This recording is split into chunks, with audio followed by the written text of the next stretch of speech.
Meus irmãos, no último domingo nós encerramos a exposição da carta de Paulo aos Efésios. E durante essa semana eu estive refletindo acerca daquilo que seria proveitoso trazer aos irmãos a partir dessa semana, ou para este domingo em específico. E o que eu entendi que seria proveitoso e abençoador para nós nessa noite, se encontra lá no texto do livro do profeta Isaías, capítulo 58, versos 13 e 14. Você poderá abrir na sua Bíblia, nós também vamos projetar o texto.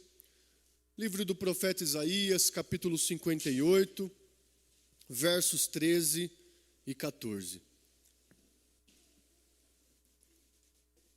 Convido você a prestar atenção na leitura da palavra do Senhor, que nos diz assim: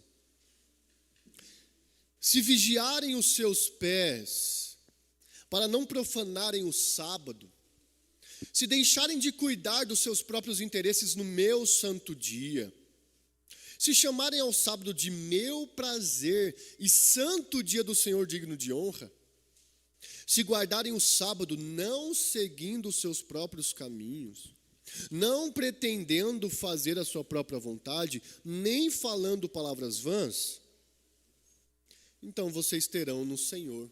Versículo 14 agora. Então vocês terão no Senhor a sua fonte de alegria.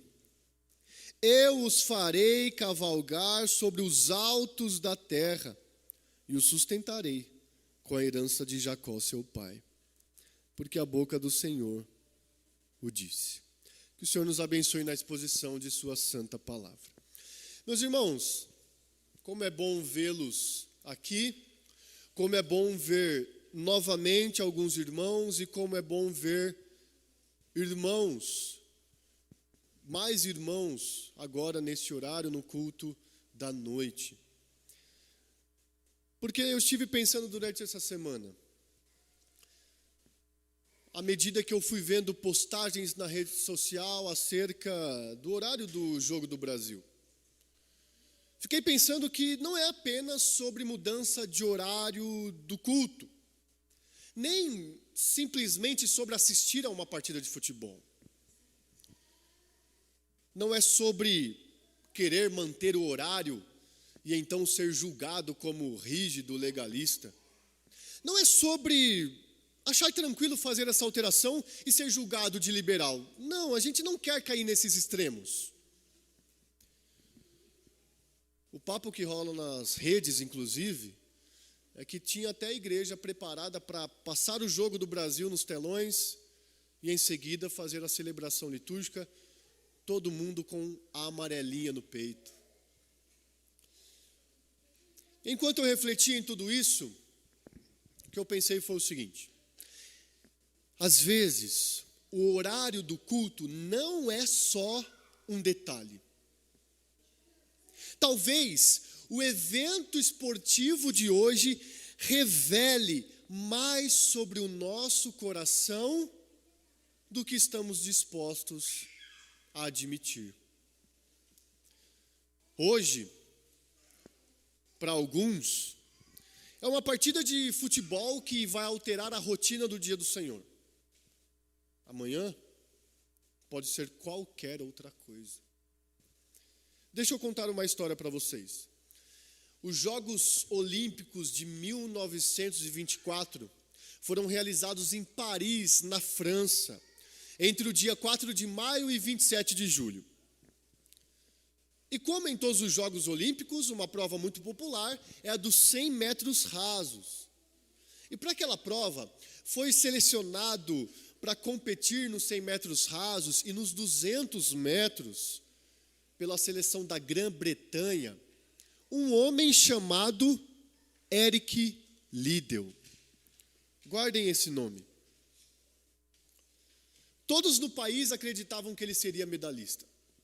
Todos depositavam sobre ele grande esperança de vitória naqueles Jogos Olímpicos. A nação estava na expectativa. Mas assim como eles estavam em grande expectativa, eles foram grandemente surpreendidos e frustrados quando receberam a notícia de que Eric Liddell não disputaria a prova dos 100 metros rasos. Qual seria o motivo? Uma lesão? Não. Um desconforto muscular? Que inclusive depois de ter jogado bola ontem de manhã eu estou sentindo até agora? Também não. Será um problema intestinal? Também não foi esse o motivo. O motivo foi cristão. As eliminatórias para os 100 metros rasos seriam disputadas em um 6 de julho, que cairia em um domingo.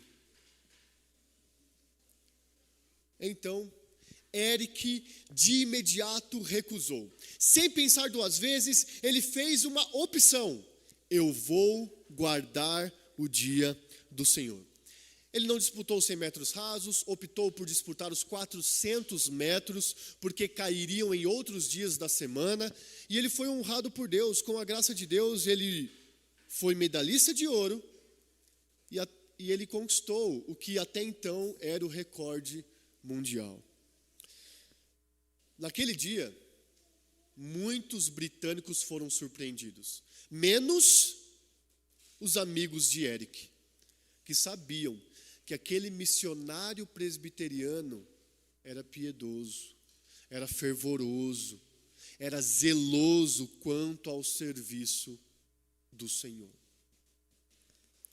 Essa história, meus irmãos, revela uma disposição convicta no coração daquele atleta. Ele entendia o seguinte: no domingo eu tenho algo mais importante para fazer, e não é disputar os Jogos Olímpicos. Eu acredito que esse tipo de decisão não aconteça mais hoje. Alguém aqui já ouviu falar de algum atleta que se diz crente não disputando um jogo no domingo à tarde? Eu nunca ouvi falar disso. Meus irmãos, diante de tudo isso, o texto e a mensagem de hoje, prestem atenção, não se tratam de um cinto de correção, nem de um martelo de um juiz para nos julgar. O que eu quero hoje é nos chamar à reflexão. Eu convido vocês, todos vocês, desde as crianças até os mais velhos, vamos refletir acerca do modo como guardamos o dia do Senhor. O modo como organizamos a nossa rotina no dia do Senhor. E esse texto, meus irmãos, ele nos mostra que o profeta Isaías denunciou um jejum vazio que os israelitas estavam prestando a Deus. E ele encerra esse capítulo nos versículos que nós lemos, dizendo que o problema não era o jejum em si, o problema não eram os rituais em si, o problema estava no coração. A questão central da mensagem de hoje é a seguinte: para quem vivemos? Vivemos para satisfazer os desejos do nosso coração ou vivemos para Deus? E nós veremos 3 pontos nessa noite. O primeiro deles, prestem atenção: Deus deseja um coração que encontre prazer nele. Vamos ver o verso de número 13? O verso de número 13 diz o seguinte: se vigiarem os seus pés para não profanarem o sábado, se deixarem de cuidar dos seus próprios interesses no meu santo dia, se chamarem ao sábado de meu prazer e santo dia do Senhor digno de honra, se guardarem o sábado não segundo os seus próprios caminhos, não pretendendo fazer a sua própria vontade, nem falando palavras vãs. Então, em primeiro lugar, o ensino que a gente tem hoje, nessa noite, através desse texto que nos convida à reflexão é: Deus deseja encontrar o seu coração como que tendo prazer e satisfação nele. Não foi isso que a gente cantou? Todo o meu ser se satisfaz em teu amor. E organizar a rotina no dia do Senhor demonstra essa satisfação. Bom, antes da gente ver um pouco mais sobre o texto de Isaías, vale dizer algo óbvio. Para o cristão, para a igreja cristã, o sábado, após a ressurreição de Jesus, o dia do Senhor, que era sábado, se tornou o domingo. Jesus ressuscitou em um domingo, e fica claro em Atos 20, que a igreja se reunia no primeiro dia da semana para ouvir a palavra. Fica claro em 1 Coríntios 16, que a igreja no primeiro dia da semana recolhia ofertas. Então, a igreja primitiva adotou, depois da ressurreição de Jesus Cristo, o domingo, o primeiro dia da semana, como dia do Senhor. Portanto, sempre que nós virmos aqui nesse texto a expressão sábado, leia-se domingo. Voltando ao texto, então, nós podemos observar que nesse capítulo 58 de Isaías, a palavra prazer é repetida. E no verso 13, nós vimos: se vocês chamarem o sábado de meu prazer. Experimentem falar com a sua família a partir do próximo domingo. No sábado vocês falam assim: ó, amanhã, sabe que dia é? É o dia do meu prazer. É o santo dia do Senhor, digno de honra. Que testemunho poderoso seria para os nossos filhos ouvirem isso. O que Deus está perguntando ao seu povo é o seguinte, prestem atenção: o que realmente alegra o seu coração? O que realmente dá prazer para você? O problema do povo não era participar das reuniões, das cerimônias religiosas. O problema era fazer aquilo como uma forma de alcançar os próprios objetivos. Então,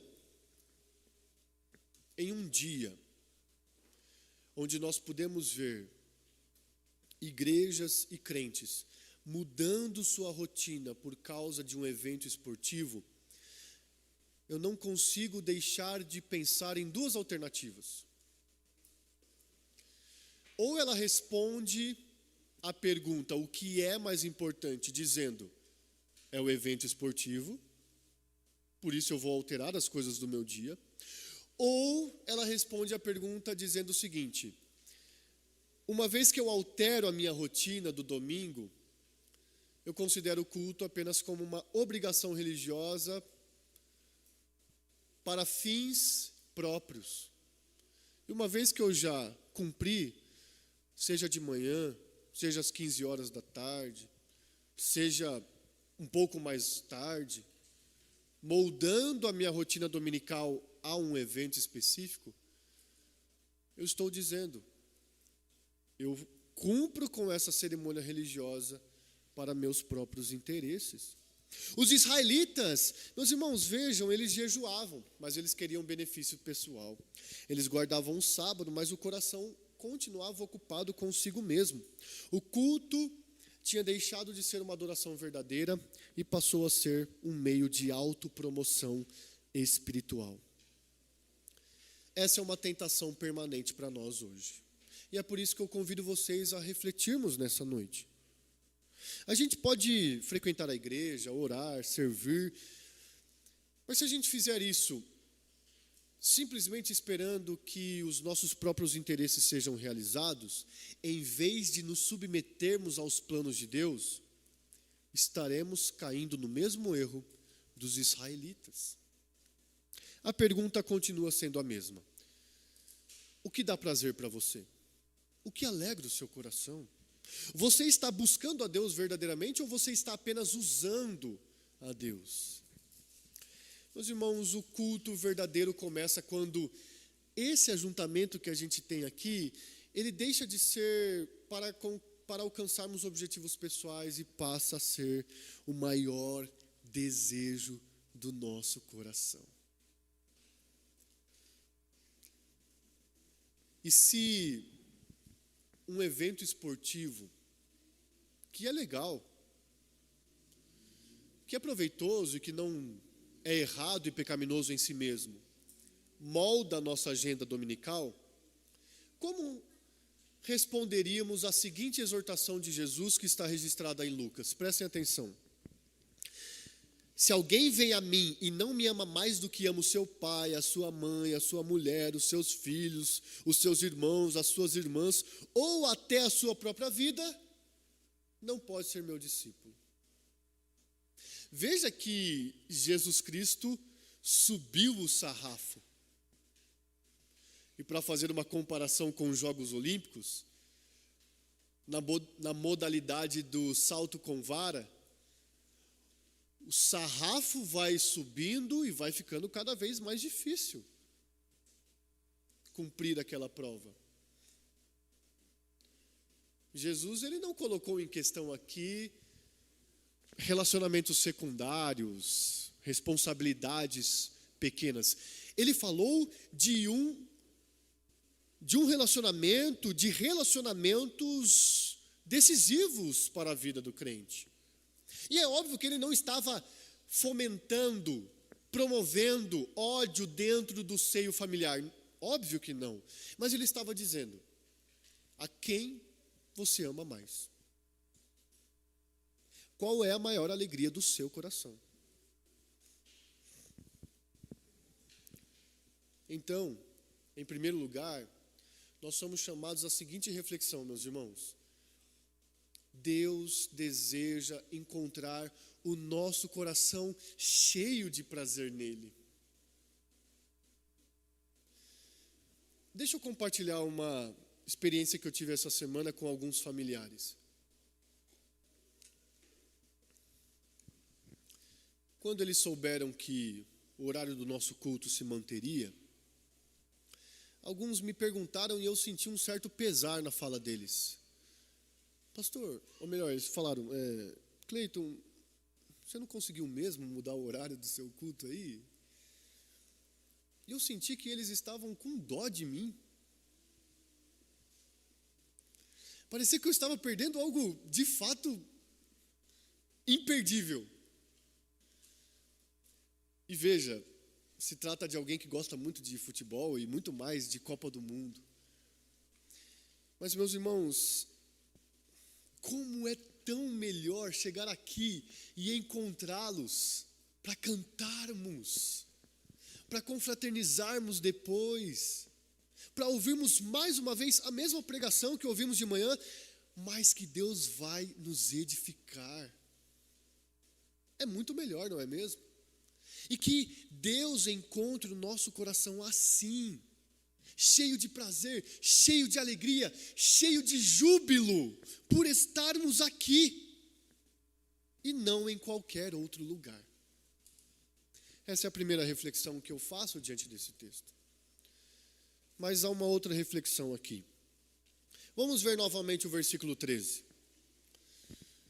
Se vigiarem os seus pés, para não profanarem o sábado, se deixarem de cuidar dos seus próprios interesses no meu santo dia, se chamarem ao sábado de meu prazer e santo dia do Senhor digno de honra, se guardarem o sábado não seguindo os seus próprios caminhos, não pretendendo fazer a sua própria vontade, nem falando palavras vãs.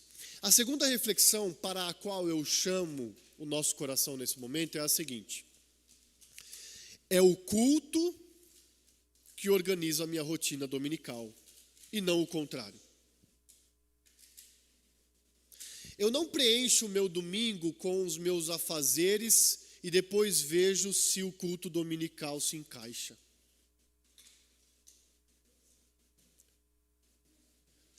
O que a gente vê Deus falando através do profeta Isaías é que não busquem seus próprios interesses, seus próprios caminhos, sua própria vontade. Chamem o meu dia de meu prazer, de santo dia do Senhor digno de honra. E aí então vocês vão organizar os seus afazeres. O que Deus está colocando aqui é o seguinte: confie em mim.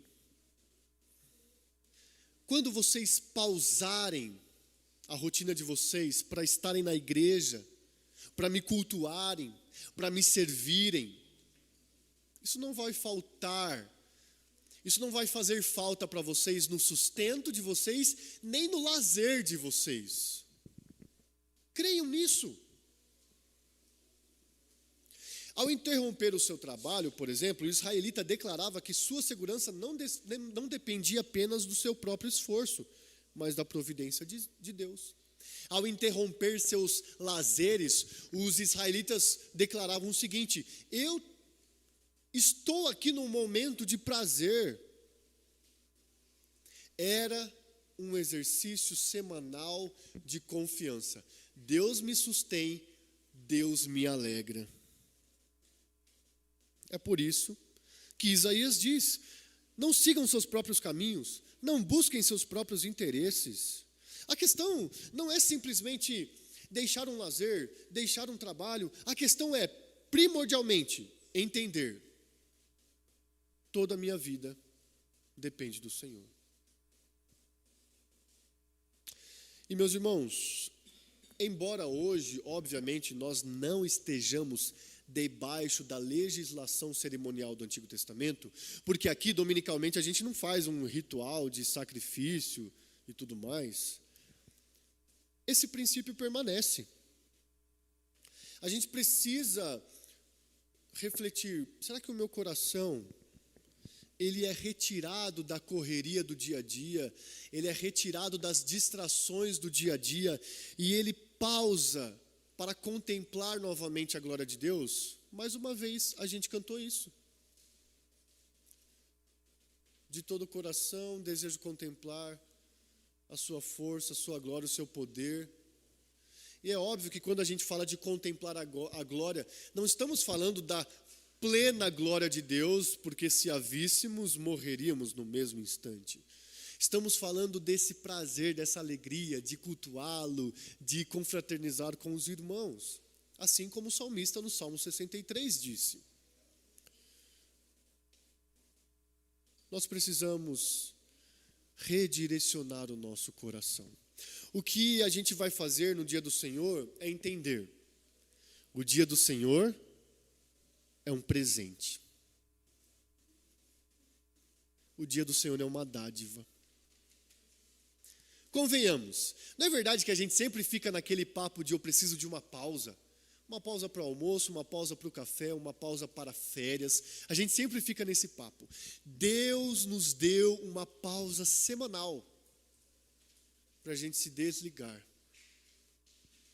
da nossa rotina pesada, difícil, debaixo do seu sustento, da sua graça, para que aqui a gente descanse o nosso coração. E aí a gente vai lembrar o que é eterno e o que é passageiro, o que realmente importa, e vamos declarar: minha vida pertence ao Senhor. Portanto, meus irmãos, o dia do Senhor organiza a nossa rotina, e não o contrário. E aí eu venho com uma lição importante. Veja, o horário do culto não é estabelecido biblicamente. Então, a gente pode cultuar de manhã, a gente pode cultuar à tarde, a gente pode cultuar à noite, mas alterar o horário do culto por causa de um motivo específico para um grupo de pessoas específicas é mais complicado. Certamente abre um precedente perigoso e certamente revela uma disposição de um coração que está com seus afetos afetados. Porque a gente vive numa sociedade que centraliza o homem. E o Evangelho faz o contrário. Minha vida não pertence a mim, meu tempo não pertence a mim, meus recursos não pertencem a mim, tudo pertence ao Senhor porque Ele me comprou, Ele me redimiu, Ele me salvou. Ele fez o seguinte: Ele me chamou para ser filho dele, e na casa dele há lugar para mim.